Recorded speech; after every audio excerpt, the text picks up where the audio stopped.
नमः सिद्धेभ्यः। ओम नमः सिद्धेभ्यः। अहिंसा परमो धर्म की।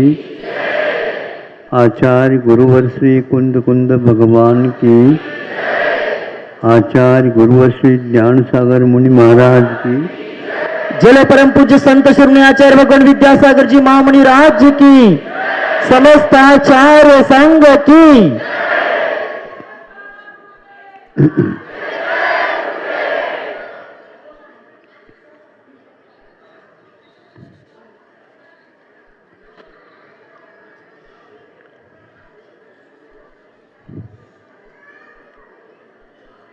प्रायः ये बात समझ में नहीं आती।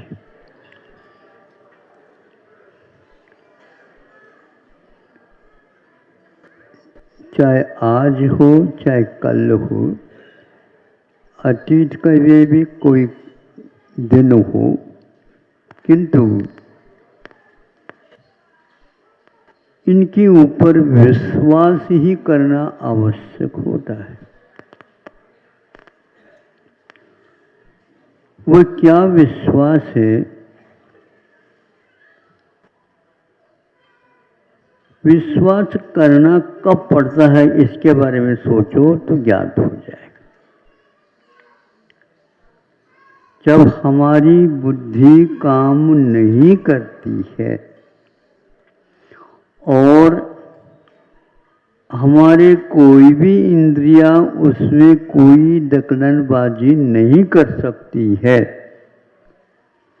वहां पर विश्वास करने की आवश्यकता पड़ती है। चाहे मोह मार्ग में हो चाहे मोक्ष मार्ग में हो। महाराज भरोसा कैसे करे? अब ये बताओ, दुनिया के का बिना भरोसे के कर रहे हैं आप? हाँ? आप लोगों के लिए क्या भरोसा देते हैं? कौन कौन देता है मुझे बताओ।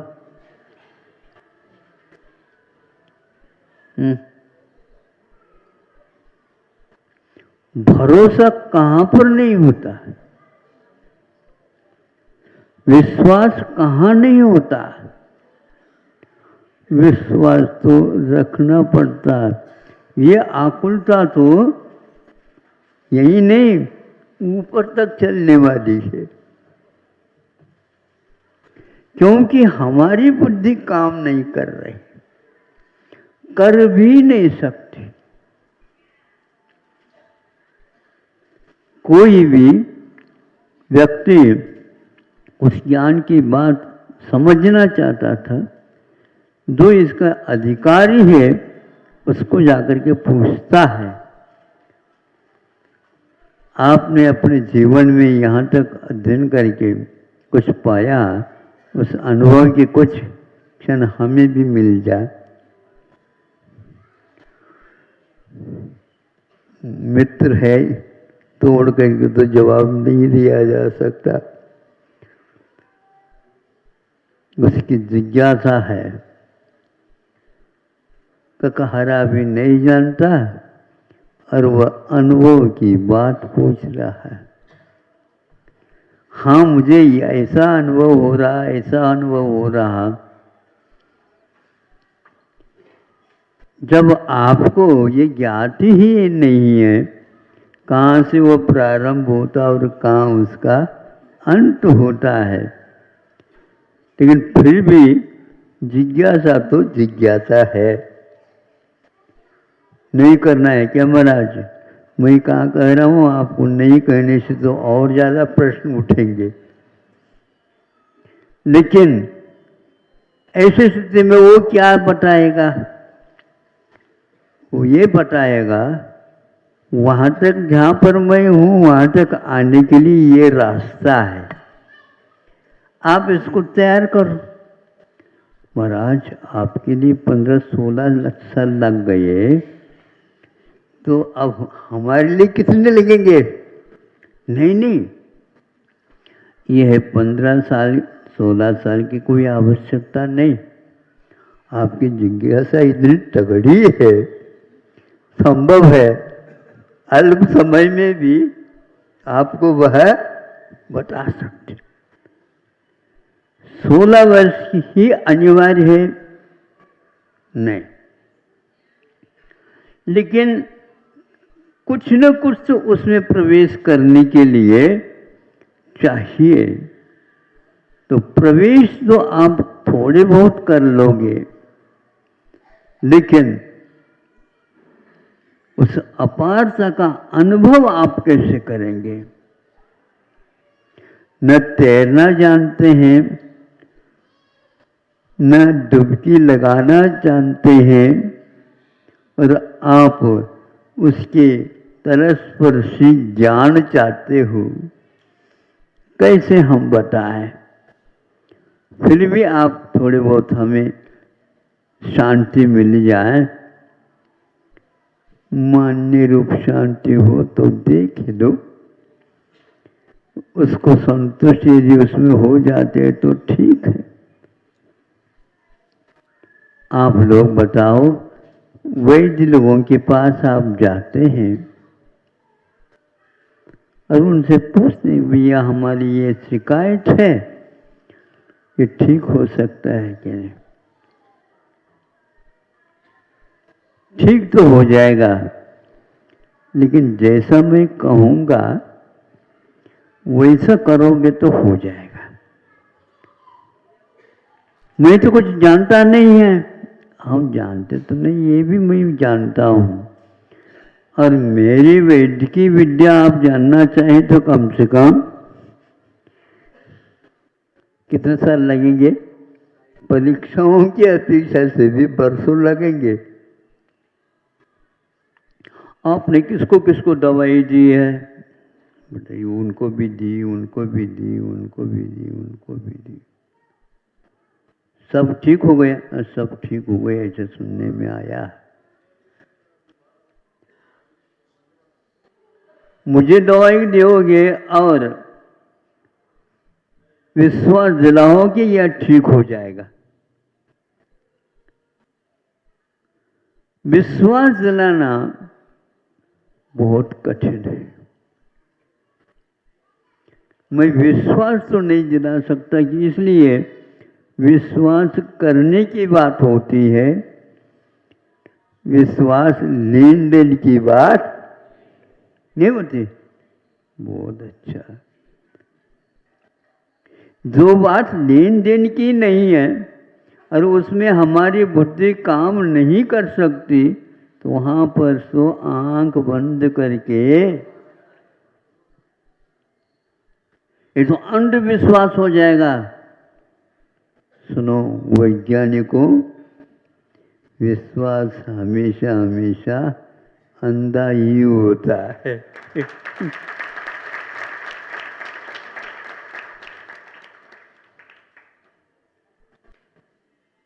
भगवान ने जो देखा है वह सही है। सही कैसे आपने कहा? क्योंकि उनके पास कोई राग नहीं, द्वेष नहीं, अज्ञान नहीं।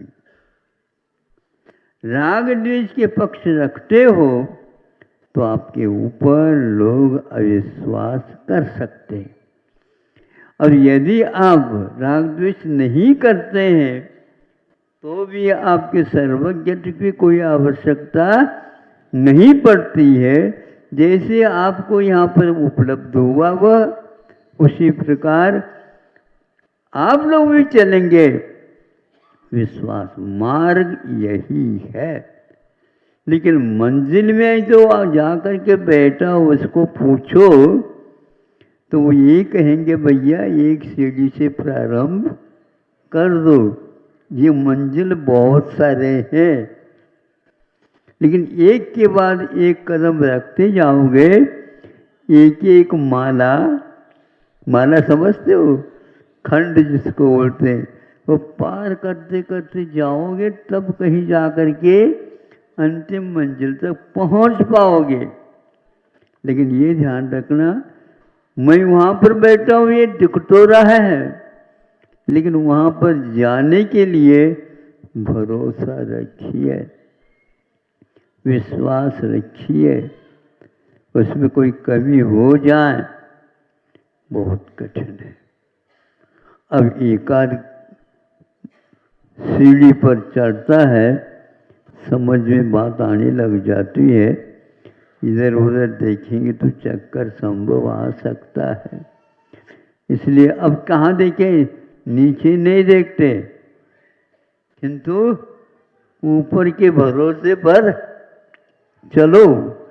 नसेन के ऊपर चढ़ते चढ़ते गए, तब कहीं जाकर के उसे लगा जिसको हम जानना चाहते हैं, अनुभव करना चाहते हैं, वहाँ तक स्वयं को ही जानना पड़ता है। अनुभव किसी का किसी को दिया नहीं जा सकता। एक धारणा पक्की बना दो।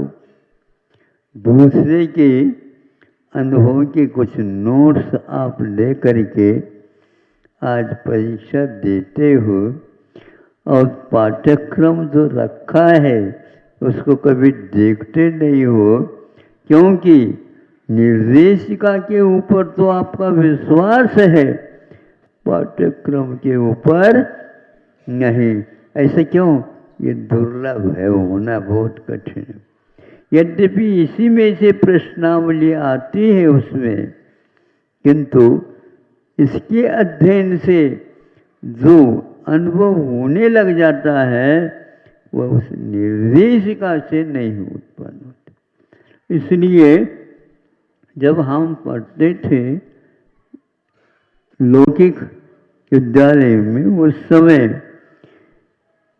निर्देशिका या पत्रिका या मैगजीन आदि आदि कोई बहुत कम लोगों के हाथ में आते थे, और शिक्षक लोग कहते थे उनकी ओर नहीं देखना,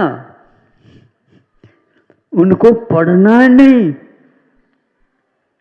नहीं, वो निर्देशक है, अभी निर्देशन के योग्य नहीं हो आप, अभी तो बोध दिया जा रहा है, उसी को पढ़।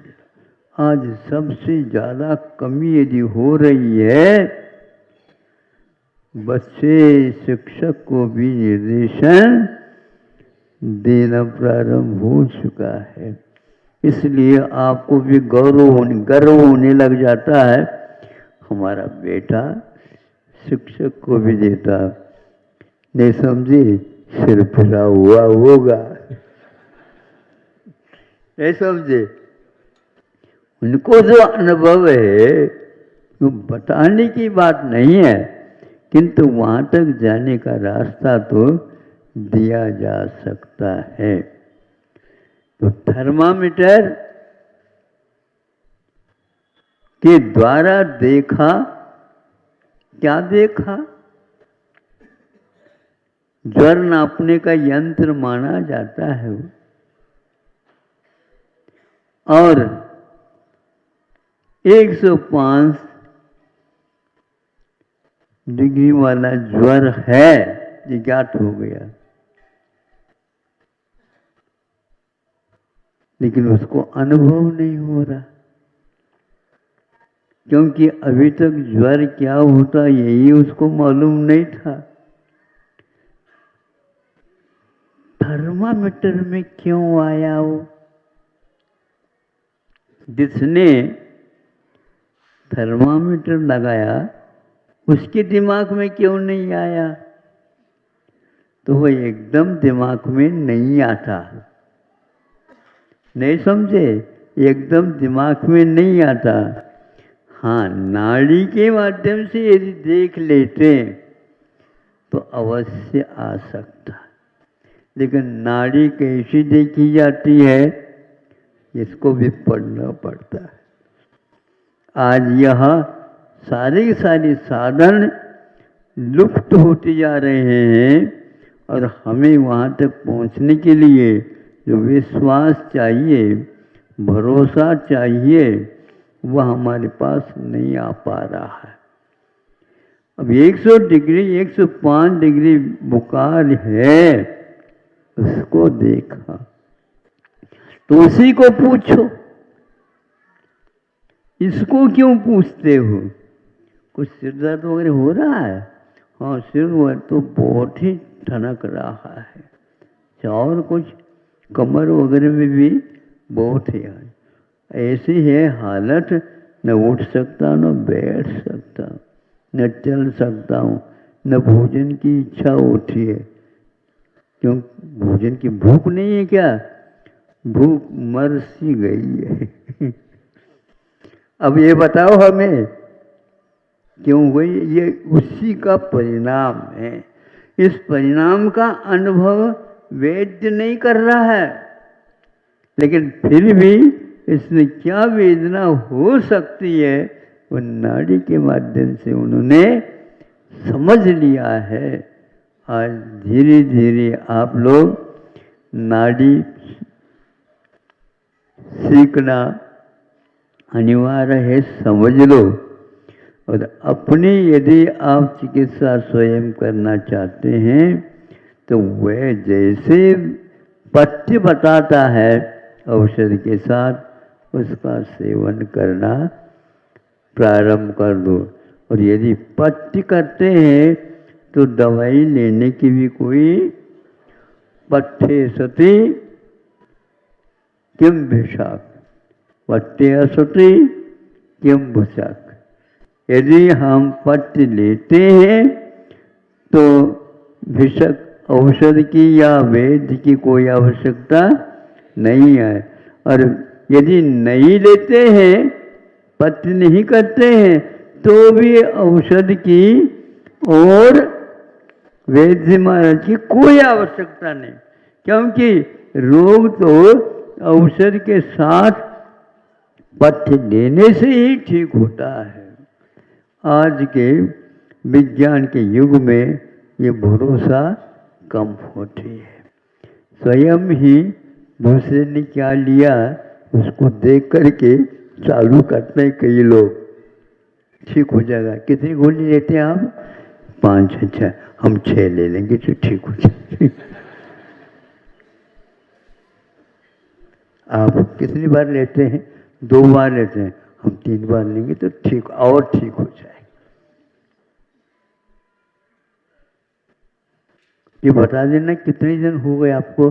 हमारे लिए 1 महीना हो गया। अब थोड़े से माथा ठनकने लगा तो आप 2 महीने ले लो। बीच में कितनी बार जा रहा हूं वहां पर? आप ही जा करके आ जाओ, बता दो तो उसी के अंतर मैं कर लूंगा। ये आज चल रहा है प्राय। आपको अच्छा लगता है क्या? लेकिन यही कर रहे हैं सब लोग, सभी लोग यही कर रहे हैं। क्योंकि जो व्यक्ति अपनी बुद्धि जहां पर नहीं पहुंचती वहां पर दूसरे की राय लेना पसंद नहीं करता। दुनिया इसमें दुखी है। कोरोना आ गया था, 2 साल उसकी अच्छी अवधि रही है। दुनिया में कोई भी ऐसे देश नहीं है, सब देशों ने अपने अपने ढंग से उसकी निदान बताए, लेकिन कोई सफल नहीं हुई है। फिर भी कहते हैं नहीं, हमारा तो निकाला हुआ है और बिल्कुल ठीक काम कर रहा है। सब अपने अपने बहुमत बना करके चला रहे हैं। ये भी पहले से ही भविष्यवाणी हुई है, 2 साल तक इसके ऊपर कुछ होगा ही नहीं, चाहे अमेरिका हो, चाहे रूस हो या और कोई भी हो। इतना तो समय लगेगा। फिर भी दवाएं तो सबकी चालू हैं, किसकी लागू हो रही है हमें कोई भरोसा नहीं है। तो बिना भरोसे भी इस प्रकार वैज्ञानिक युग में काम हो सकते हैं। विज्ञान के लिए यह सहन करना बहुत कठिन है, लेकिन व्यवसाय के क्षेत्र में जब ये हो रहा है तो सब कुछ चल रहा होता है। ज़्यादा न कह करके बुद्धि को वहाँ पर पहले मत ले जाओ, किंतु कुछ मंजिल की ओर कदम रखना प्रारंभ कर दो, तब कहीं जाकर के कालांतर में आपको सफलता मिल सकते। हर क्षेत्र में ऐसे ही आंख बंद करके कैसे चले महाराज, चलना नहीं होता। दवाई लेते समय आंखें बंद कर दी जाती है, नहीं समझे। ज़्यादा हो उल्टी होने की संभावना है तो क्या होती है, ऊपर से औषध ले लो और एक हाथ से पानी भी पी लो तो चला जाए। वो अपना काम अपने समय पर दवाई करेगी और आप स्वस्थ हो जाओगे। लेकिन भरोसा यदि नहीं रखते उस दवाई के पर, न आज कल्याण हुआ न ही कल। नहीं, बुद्धि में आ जाएगी बात, आ ही नहीं सकती। मुनि महाराजों को भी यही करना पड़ता। बड़े बड़े आचार्य हुए हैं, उन लोगों ने भी इस पथ्य का अवश्य पालन किया है। पथ्य का अर्थ चलने जब जाते हैं उस समय पथ्य क्या होता मालूम पड़ता है कि पथ में जो लिया जाता है उसका नाम पथ्य होता है। इसलिए आप लोगों को पथ्य का अवश्य बोध कर लेना चाहिए और उसका सेवन भी कर लेना चाहिए और दवाई का भी सेवन कर लेना चाहिए।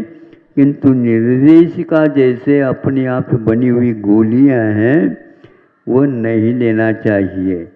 ये गोलियां शुगर कोटेड भी होते हैं, भीतर क्या डलता है भगवान ही जानते हैं। भगवान बनने के उपरांत मालूम पड़ेगा इस गोली में क्या क्या डला है। वो चतुर युग है और उस युग में आप आए हो। भरोसा को अच्छे ढंग से व्यवस्थित रखो, उसमें किसी प्रकार की हवा दूसरे की न लगे। बनती कोशिश किसके ऊपर भरोसा रखना ये भी किसी के सामने रखो नहीं, नहीं तो सब भरोसा बंद हो जाएंगे। इसलिए भरोसा के लिए किसी को पूछना नहीं चाहिए। जिसको एक को तैयार किया उसी के ऊपर विश्वास रख करके अंतिम क्षण तक वो लेओगे, निश्चित सफलता मिलेगी। क्योंकि मोक्ष मार्ग में सही दिशा में जो चलता है उसे अवश्य ही एक दिन उससे मुक्ति मिल जाती है। अहिंसा परमो संक्षेप से सारभूत अल्प समय में आपको सुनना है और मुझे सुनाना है।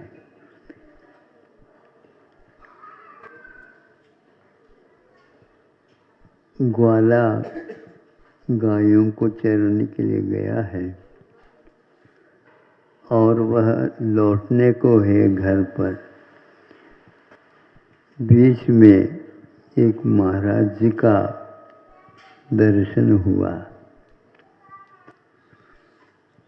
सोचता है इनके पास कोई कपड़ा भी नहीं है और ये यहाँ पर बैठे हैं, हवा चल रही है ठंडी ठंडी,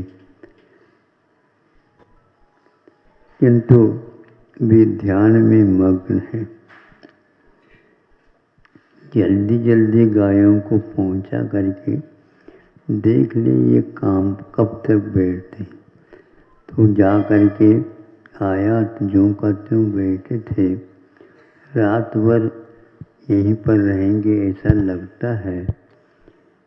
तो उसने सोचा मुझे भी रात भर इनके लिए चारों तरफ आग जला करके इनकी सेवा करना है, क्योंकि इतनी ठंड में तो हमें भी रहा नहीं जाएगा। तो ऐसा किया रात भर। अब कम से कम रात भर हमने सेवा की है, महाराज हमारे लिए आशीर्वाद अवश्य ही देंगे।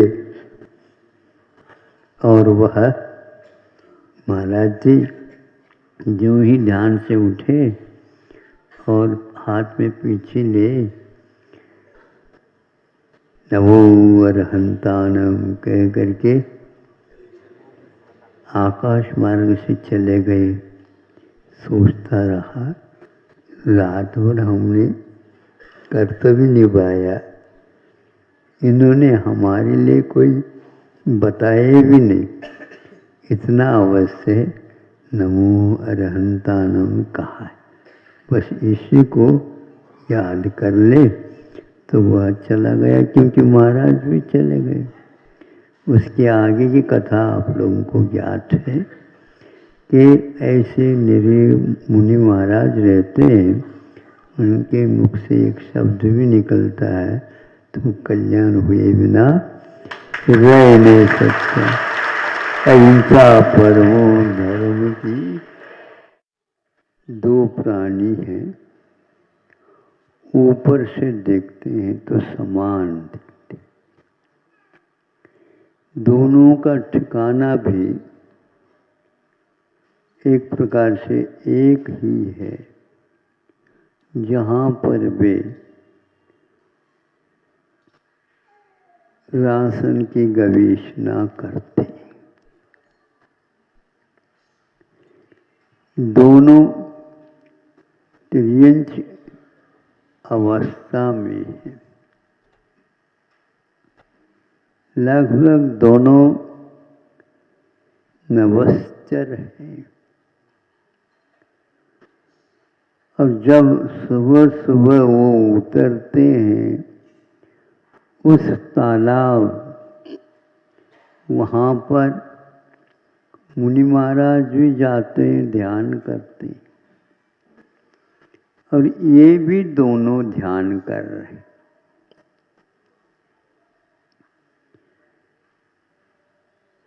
दोनों सफेद हैं, एक वहाँ पर एक टांग पर खड़ा है, दूसरी टांग को वह रखना नहीं चाहता, क्योंकि हलचल ही हो जाए तो हमारी राशन में बाधा आ जाए।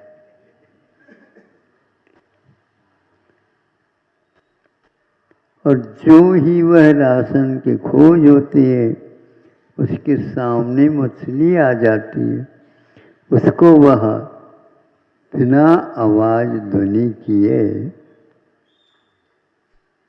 उसको चुन लेता। और वहीं पर दूसरा पक्षी वह भी दिखते ही उसको वह चुन लेता।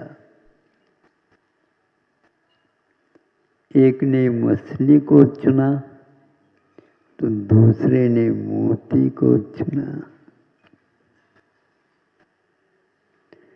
दोनों जलचर जैसे होते हुए भी दोनों का उद्देश्य भिन्न भिन्न रहा, और दोनों का भविष्य भी भिन्न भिन्न ही रहेगा। भले ही मानस सरोवर के तट पर वे उतरे हुए। अब आपको भी सोचना है अपना भविष्य कैसा बनाना है, अपने आप नहीं बनता। अब हम सोचते हैं इस प्रकार के भावों के होने में क्या कारण है।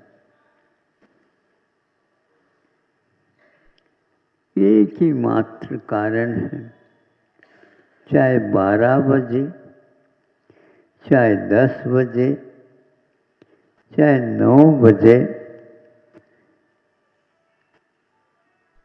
वह भिन्न भिन्न घंटों की संख्या लिखी भले ही हो, लेकिन कांटा तो एक है, घड़ी तो एक है। चाहे रात हो चाहे दिन हो, कितना वस्तु का स्वरूप व्यवस्थित है। आप सोइए तो भी वह एक ही काल है, आप उठिए तो एक ही काल है। एक स्थान पर आया था, सामायिक में जब रहते हैं उस समय काल का भी विकल्प रुक जाता है और लुप्त हो जाता है, क्योंकि जो व्यक्ति अपने उपादान के ऊपर दृष्टिपात करता है, उसके लिए उपादान के सिवा और कुछ देखने में उपलब्ध नहीं होता। और जिसका मन नहीं लग रहा है, उसका उस घड़ी के ऊपर ही मन लगा हुआ रहता है और वह सोचता है बहुत धीमी धीमी घड़ी चल रही है, और वो एक दूसरा सोचता है काल का पता ही नहीं। जब एकाग्रता आती है लगभग सब कुछ यही होता है। पर्वराज कल आ रहा है, आप उसको बुला रहे हैं, आ रहे हैं, उसको हम देख रहे हैं। हमें कल की प्रतीक्षा क्यों करना, पर्व तो आज भी आ सकता है। मुनि महाराजों को तो हमेशा पर्व चलता ही रहता है।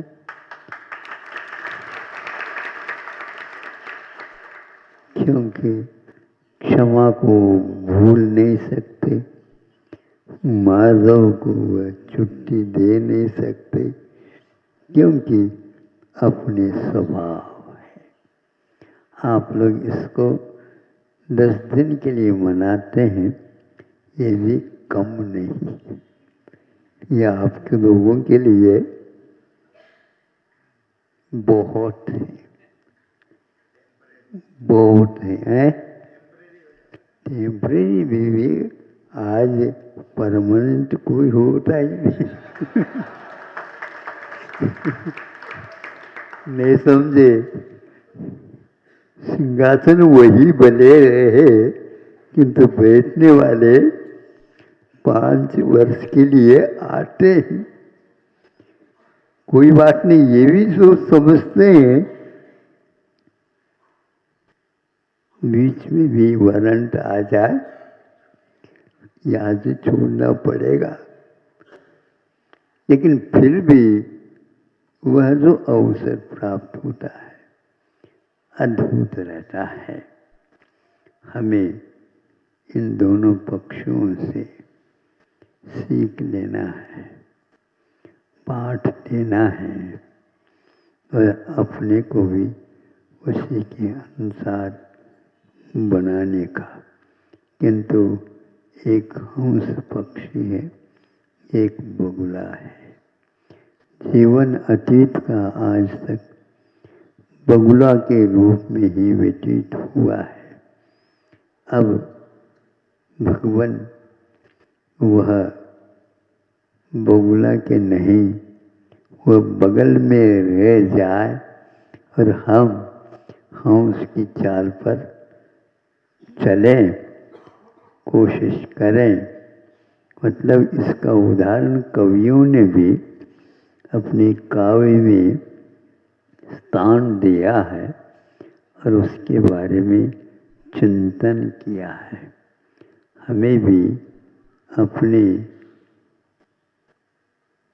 आत्म तत्व का चिंतन इन दिनों में करने का प्रयास आप लोगों को करना है।